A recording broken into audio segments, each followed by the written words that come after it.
What's happening, everybody? Welcome back to Overzeal Arts. Today we're going to be talking about why you haven't put out that recent video. Why haven't I put out that recent video?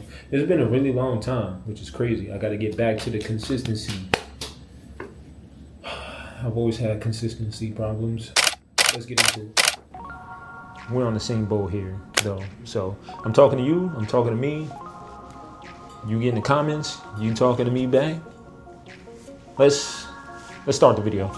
Yeah, so I will be drawing on the screen somewhere while we discuss these things. All right, so there are three main reasons that I'm going to mention in this video why you haven't put out your video. How many times have I said video already? So these are the three reasons why you haven't put out your video. Let's just roll the tape. This is really weird because I'm not used to doing this. There's so many people outside, but yeah. The first reason would be laziness, which I know for me, sometimes I could be too consumed with leisure.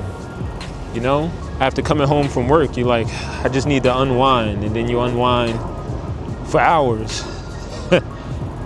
It's not funny. If you smiled and you chuckled with me, stop it. Get some help. It's like, nah. But yeah, it's just laziness. I'm gonna make this video as fast as possible, just for the sake of not creating a barrier in editing for me, which is another reason. Sometimes you just don't want to edit your videos. Yeah, a lot of times you just don't want to deal with the editing. If you have the extra funds to hire you a video editor, go ahead, do that. It'll save you some time, save you a lot of effort, and it'll remove a barrier of completing your video out of your workload. It also could be the steps that you take to start. Say you walk to your desk and it's a bit of a mess, and you're like, all right, I'm about to draw, whatever, get this editing done. But the siren's out. Another reason could be the steps that you take to get started. So say you walk into your office or wherever you do your editing or create your content. You walk in there, you're like, let me get some things done, but then you see a mess and you're like, let me clean this mess up real quick. And then before you know it, you don't feel like doing what you came there to do in the first place. You're distracted, your energy has been used up doing something else. So you wanna make sure that things are set up prior to, maybe set up two schedules, one schedule to start your work and one schedule to pre-start, which means like you get things decluttered. You open up your program, so as soon as you sit down, you can get right to work. Yeah, so another thing could be like important duties. Say you have children like myself. I have one child, a 2-year-old. He's a handful, you know?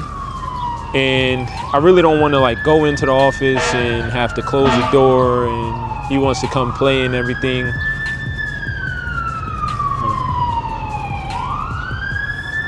It's awkward just standing here for loud objects to pass by, people walking by, and I'm like giving the face like.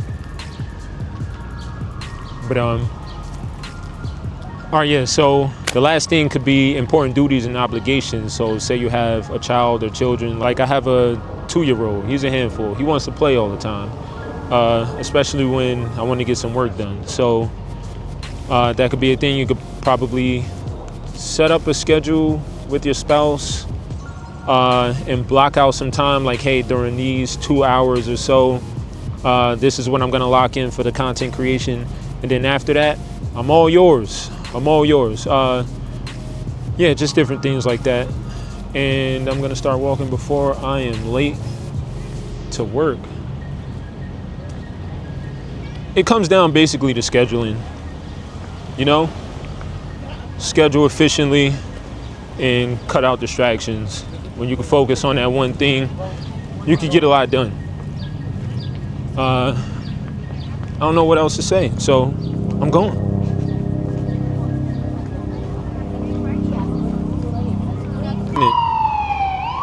I think it's gonna be a while.